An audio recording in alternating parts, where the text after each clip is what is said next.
Kabar Oto balik lagi sama aku di Kabar Oto YouTube channel.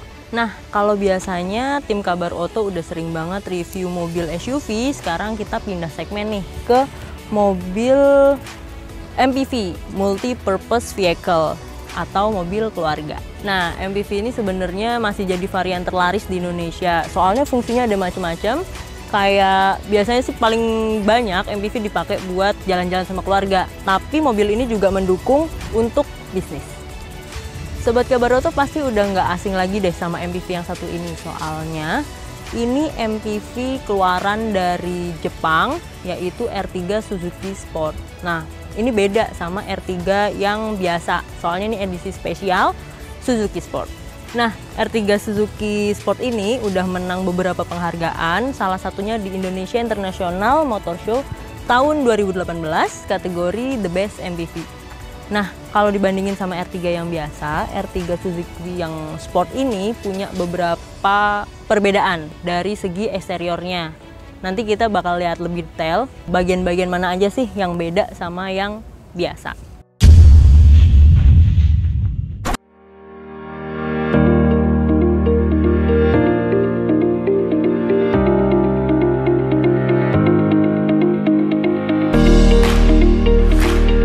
Soal mesin, mobil ini mengandalkan mesin baru K15B berkapasitas 1500 cc. Nah, kita juga bakal cobain nanti gimana performa mobil ini waktu kita ajak jalan-jalan. R3 Suzuki Sport ini punya 3 pilihan warna. Yang pertama metallic magma grey, yang kedua pearl snow white, dan yang ketiga cool black. Nah, mobil yang di belakang aku ini tuh yang varian cool black. Ngomongin eksterior, dimensi R3 Suzuki Sport panjangnya 4470 mm, lebar 1735 mm, dan tinggi 1690 mm. Nah, sekarang aku mau tunjukin bedanya sama model standar.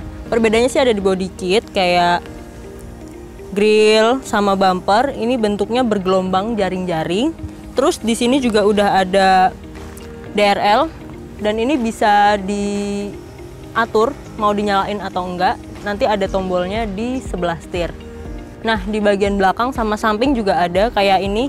Di bawah sini ada spoiler, terus di sini ada label Suzuki Sport. Peleknya juga dual tone, ini juga terbaru ada di Suzuki Sport. Body kit lainnya ada di spoiler atas sama spoiler bawah, dan itu semuanya ada label Suzuki Sportnya. Yang di depan, samping, di belakang, atas bawah ada Suzuki Sportnya semua.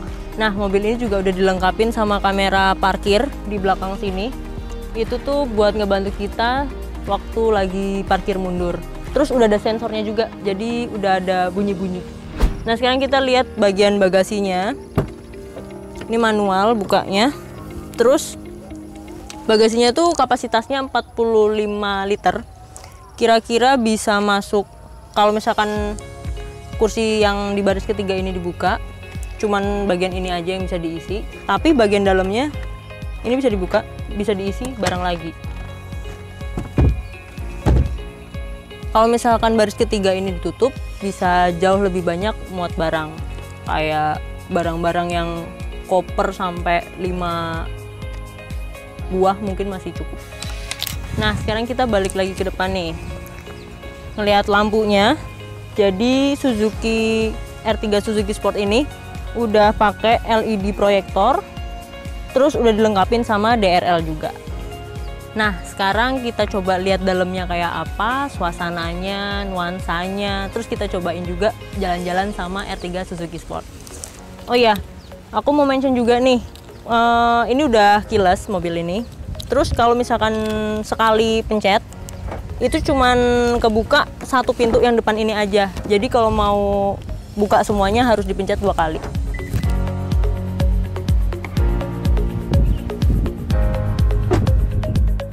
Nah, sekarang kita udah di dalam kabin R3 Suzuki Sport.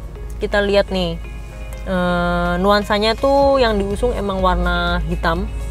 Hampir semuanya hitam deh, dari mulai dashboard, terus setir, tuas, transmisi, jok, itu hitam semua, tapi bagian atapnya krem.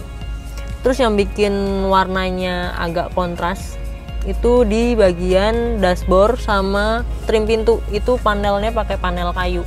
Nah, panel kayu ini sama kayak yang ada di setir, jadi setirnya itu kombinasi kulit sama panel kayu. Kalau misalkan yang di bagian pintu, panel yang di pintu ini kombinasi antara panel kayu sama fabrik kayak yang di joknya ini bahannya fabrik semua, dan ini kataku enak soalnya nggak bikin gerah waktu kita duduk. Nah, di bagian depan ini juga ada AC pastinya, ada 4, 2 di bagian penumpang mengarah ke penumpang, 2 lagi mengarah ke pengemudi. Nah, terus kita pindah nih ke bagian yang ada apa aja sih di mobil ini sebagai mobil MPV. Untuk kenyamanan kayak bawa perintilan-perintilan minuman, barang-barang kecil, itu pasti butuh tempat penyimpanan kan. Nah, mobil ini punya cukup banyak penyimpanan. Kita mulai dari baris pertama dulu nih. Di baris pertama itu ada bottle holder di setiap pintu, ada 2, di kanan sama di kiri. Terus di belakangnya bottle holder ini ada tempat buat naro-naro barang-barang yang kecil, tas-tas kecil atau kertas-kertas. Nah, terus ada juga storage buat cup holder, itu di bagian tengah di bawah pengaturan AC di sebelahnya tuas transmisi. Itu ada 2. Kerennya ini ada pendinginnya, jadi sobat kabar oto yang suka bawa minuman dingin atau pengen minumannya dingin itu bisa taruh di sini aja. Nanti ada pengaturannya kayak AC, bisa di on atau di off. Nah, di sampingnya lagi ada tempat penyimpanan untuk smartphone atau kita naruh kunci. Soalnya ini deket sama port USB, terus port buat yang bisa dipakai buat ngecas HP. Nah, di bawah tombol DRL itu ada storage lagi yang bisa kita pakai buat naruh e-tol atau struk-struk parkir misalnya. Jadi tertata rapi. Nah, untuk fitur hiburannya, mobil ini udah dilengkapin sama head unit yang multimedia. Jadi bisa tersambung ke berbagai macam fitur. Ada web link, audio, USB, radio, iPod. Terus yang milenial banget ada Spotify di sini. Jadi buat sobat kabar oto yang pakai Spotify bisa kesambung langsung nih sama head unit ini. Nah, kalau misalkan duduk di posisi sebagai pengemudi ini, pengaturan-pengaturan untuk ke head unit maupun ke smartphone tuh bisa lewat setir aja, karena di setir ini udah ada tombol-tombol kayak previous atau next lagu misalnya, terus gede kecilin volume audio. Terus ada 3 tambahan tombol di setir. Itu ada tombol Bluetooth buat nyambungin ke smartphone, terus ada tombol tutup sama angkat telepon. Jadi kita bisa mengoperasikan smartphone kalau misalkan buat nelpon orang gitu dari setir aja.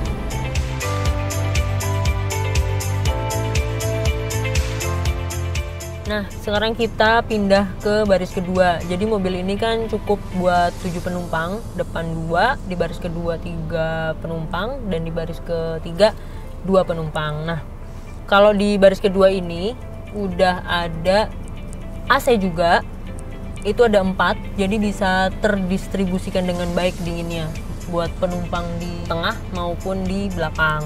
Untuk storage-nya di belakang jok depan baris pertama itu ada tempat penyimpanan kayak misalkan buku-buku atau kertas-kertas lainnya. Terus kalau misalkan di bagian pintu sama kayak di baris pertama ada bottle holder juga. Nah, kalau jok ini nyaman banget karena kursinya bisa diatur sampai nyendernya itu posisi 135 derajat. Terus karena ini mobil MPV yang notabene mungkin bakal banyak menampung barang-barang, di bawah kursi ini ada slot kosong yang bisa diisi barang-barang kayak tas ransel misalnya. Terus enaknya lagi, jok di baris kedua ini bisa dimaju mundurin. Jadi cukup lega sih untuk ngatur kenyamanan orang-orang di baris ketiga. Nah, di baris ketiga kurang lebih sama kayak di baris pertama dan kedua. Isinya bisa 2 orang. Terus ada cup holder di bagian kanan sama kirinya.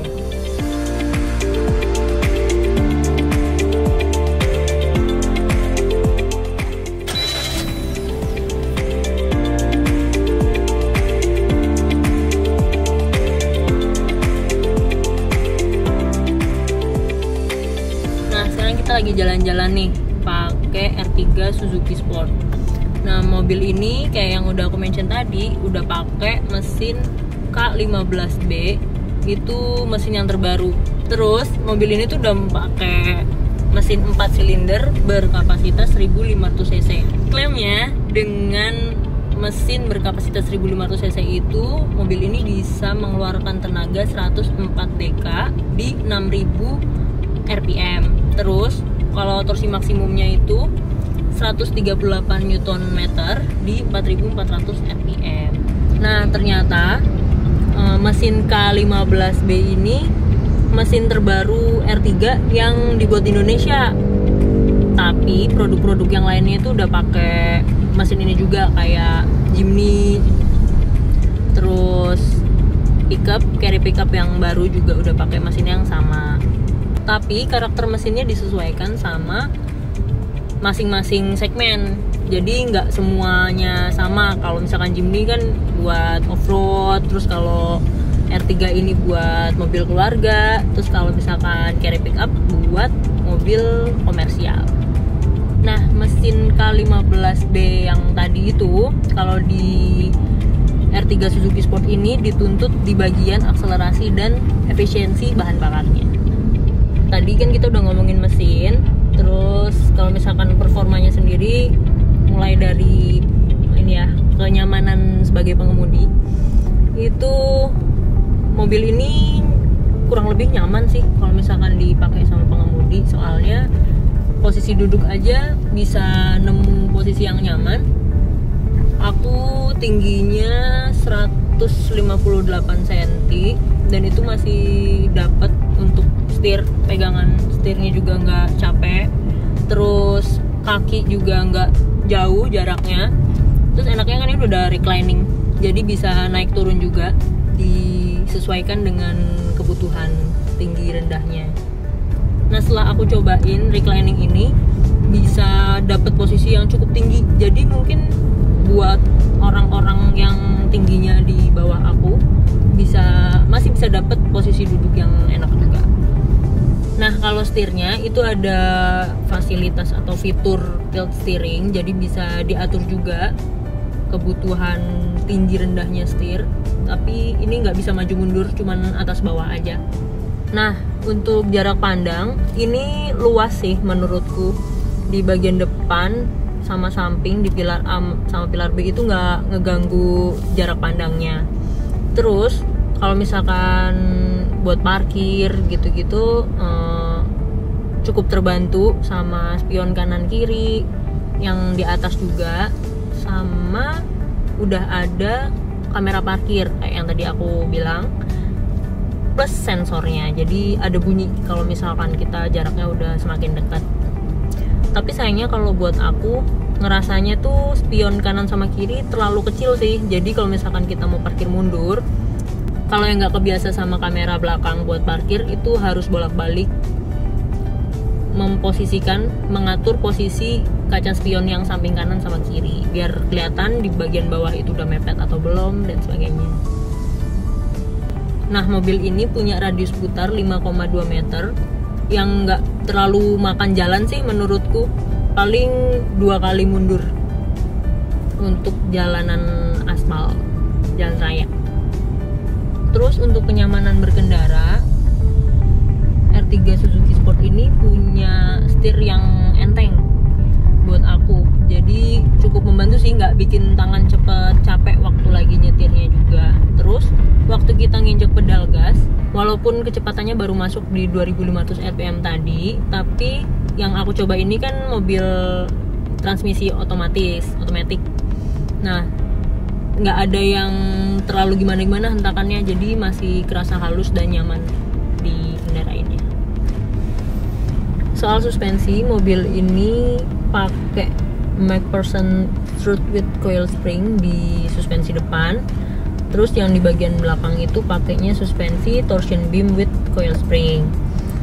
Emang nggak terlalu empuk sih waktu aku cobain ngelibas jalan aspal yang bergelombang dan cukup berlubang di Kelapa II. Tapi mobil ini emang dituntut nyaman di kecepatan tinggi.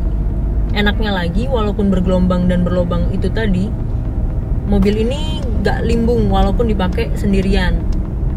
R3 Suzuki Sport ini punya profil ban 185/65 dengan ukuran pelek 15 inci. Nah, dengan profil ban tersebut, waktu mobil ini dibawa dalam kecepatan tinggi atau nikung, itu ban masih napak di aspal dengan baik. Jadinya nggak ada suara ngerem yang berdecit gitu waktu dicoba. Nah, waktu aku cobain mobil ini jalan-jalan kelilingnya kota lah untuk pemakaian harian di daerah BSD, Gading Serpong, Karawaci, daerah-daerah situ. Konsumsi bahan bakarnya yang aku temuin tuh 14,2 km per liter. Terus bisa langsung dilihat di instrumen cluster hasilnya seberapa irit. Mobil ini juga punya sistem pengereman yang baik, yaitu ada anti-lock braking system ABS. Jadi bikin mobil ini sigap untuk menghindari ban terkunci gitu. Ditambah ada electronic brake force distribution. Nah, itu bikin keempat rodanya bisa melakukan pengereman dengan baik.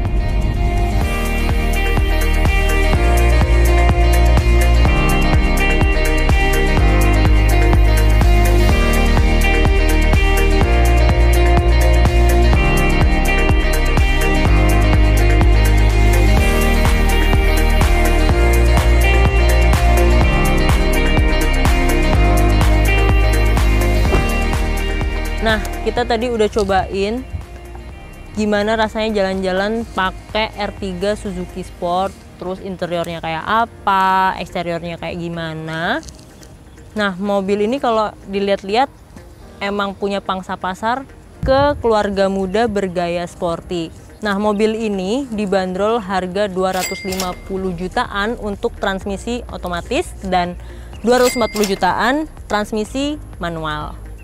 Nah, terkait biaya perawatan, di perawatan pertama sampai 10.000 km atau 6 bulan pertama, konsumen itu cuma mengeluarkan biaya 289.500 untuk penggantian oli mesin, oli gasket, dan filter oli.